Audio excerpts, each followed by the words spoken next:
Hi, welcome back.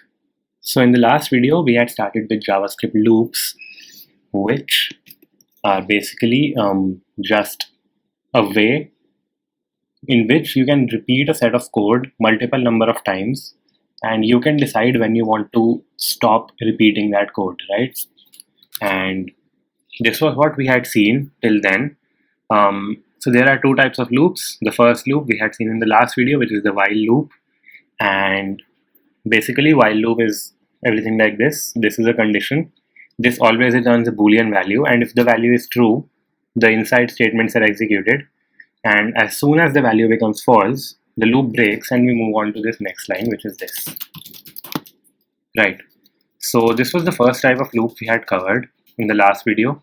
And in this one, we are going to cover the for loop, right? So basically, the use of a loop always remains the same, right? There is no difference between how a while loop would work behind the scenes or how a for loop would work. They basically perform the same job. The only difference is the way you write it, right? So this is how you write a while loop. And if I comment all of this, now let me write a for loop for the same thing, that if this was 100, because so if we had to print the first 100 numbers, right? So how would we do that? Using a for loop. So you could do for. So in while, inside the parentheses, we had a Boolean condition, and while that condition was true, our code was being executed. But here in for, we will have three things. So I'll first write that in a comment. So we'll have a declaration. Then we'll have our condition, and then we have our increment. So increment decrement is basically increasing or decreasing the value, right? So first thing is the declaration. So what declaration means is the variable declaration, right? So I could do var counter is equal to 0, right? So this line is basically a substitute for this line, right? So now you put a semicolon, you put counter less than 100, and then you do counter plus is equal to 1. And basically counter plus is equal to 1 is same as writing this. So this can be written in three ways, like counter plus is equal to 1. You could also write counter plus is equal to 1, and it would mean the same thing, because plus is equal to minus is equal to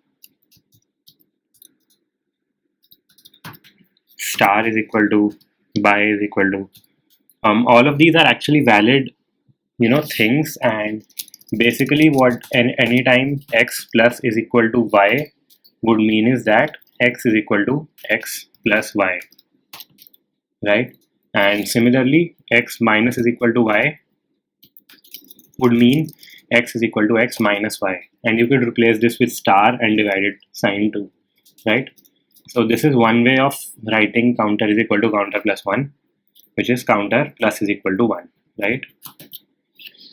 So now this is our for loop setup, and inside these parentheses we can write our main code, right, which we want to execute multiple number of times, which in this case was console.log.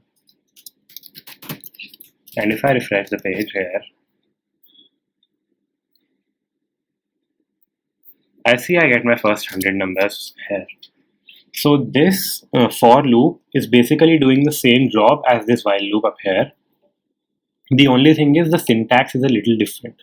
In the while loop, you have your condition inside the parentheses, only the condition. And in for loop, you have three things, right? Which is var counter is equal to 0, basically declaration of some variable. And in most of the cases, this variable will be the thing that will be deciding the number of, when this variable will be the thing involved in the condition, right? So counter is equal to 0, counter less than 100 means that this loop will run 100 times, because 0, then 1, then 2, then 3, because we are increasing it by 1. You could also do plus is equal to 2, that would work. And now if I refresh, I see I get my only even numbers between 0 and 99, right? So you could do anything like this. And the basic, I've shown you the quite basic examples. You could have anything in here, and as long as your condition does not remain true for infinite time, this loop will work, right? For example, if you were doing something like counter less than 100, but you were doing counter minus is equal to 1. So counter will always be less than 100 in this case. So this is actually an error, right? You do not want to do something like this. So you could make any condition which suits your need, and you could implement the same thing with a for and the same thing with a while. So what is the difference between them? Nothing.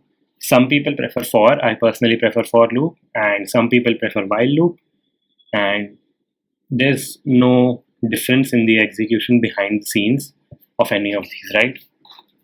And just one more thing, that let's say I wanted another thing and I wanted to output the numbers from 100 to 1, but in the descending order, right? So 100 first, then 99, then so on.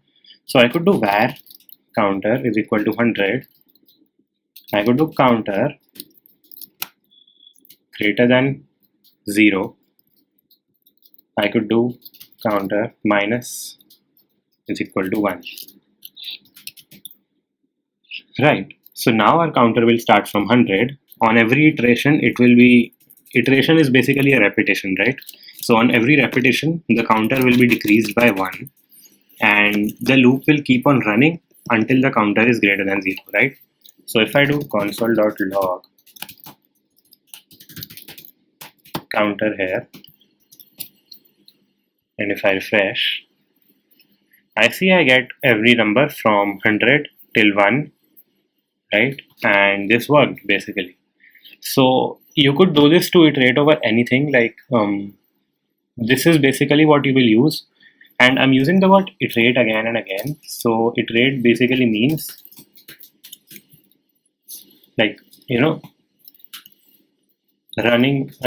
repeating something. So what we are doing here is we are repeating a set of code multiple times, right? So one run of this for loop, one repetition is known as one iteration, right? So you could iterate over anything using a loop, and this is a quite basic example. We'll see some other things too as we move along. And again, this might not be really clear, but all you need to know is that what a loop does and how does it do that. If you are not really comfortable with the syntax, that's perfectly fine right now, because we are actually going to use this a lot, and hence you will get really comfortable with it really soon, right? All right.